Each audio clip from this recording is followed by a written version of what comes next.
Александр Алексеев родился в Ухте 30 сентября в 1952 году. Здесь же учился.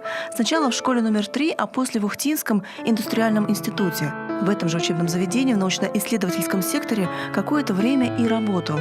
А еще был инженером объединения «Коми-нефть» и мастером в управлении производственно-технического отдела «Коми-Газпрома». На службу в органы государственной безопасности он был призван в 30 лет. Алексеев прошел обучение на высших курсах КГБ СССР, а после и путь от лейтенанта до подполковника. В феврале 1996-го был направлен в служебную командировку в Чечню, а спустя полгода героически погиб. Это произошло в ночь с 8 на 9 августа. 2 днями ранее в Грозный вошла крупная группировка чеченских сепаратистов, которая захватила важнейшие магистрали и опорные пункты города. Общежитие ФСБ, в котором находились 90 сотрудников, а также оружие и важные документы, подверглось нападению боевиков. Эти кадры были сняты самим противником. Чеченские сепаратисты предложили находящимся внутри сотрудникам ФСБ России сдаться и уйти к своим с оружием или перейти на сторону боевиков за деньги. Но те отказались.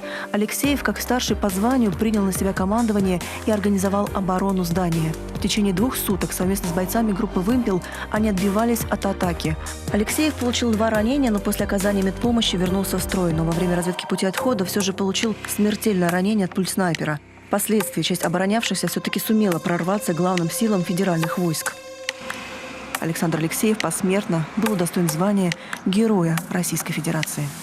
Удивляет ли меня присвоение этого звания обычному скромному ухтинскому мальчишке, который также гонял хоккей, футбол. Это выпускник школы номер 3. Я думаю, что в каждом человеке заложены такие резервы духовные, которые помогают ему в кульминационный момент жизни проявить их. Александру Алексееву было присвоено звание почетного гражданина Ухты. Сопутствующие документы и знаки отличия были вручены его вдове Елене Алексеевой.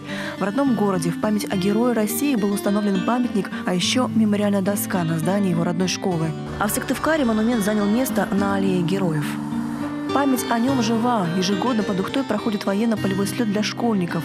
О его подвиге сегодня знает каждый. Не только в родном городе, но и за его пределами. Но мало кто знает, каким был Александр Алексеев в жизни. Он увлекался творчеством Высоцкого. В его доме жила слепая собака, которую герой сам же и выходил. Он любил гулять по снегу босиком.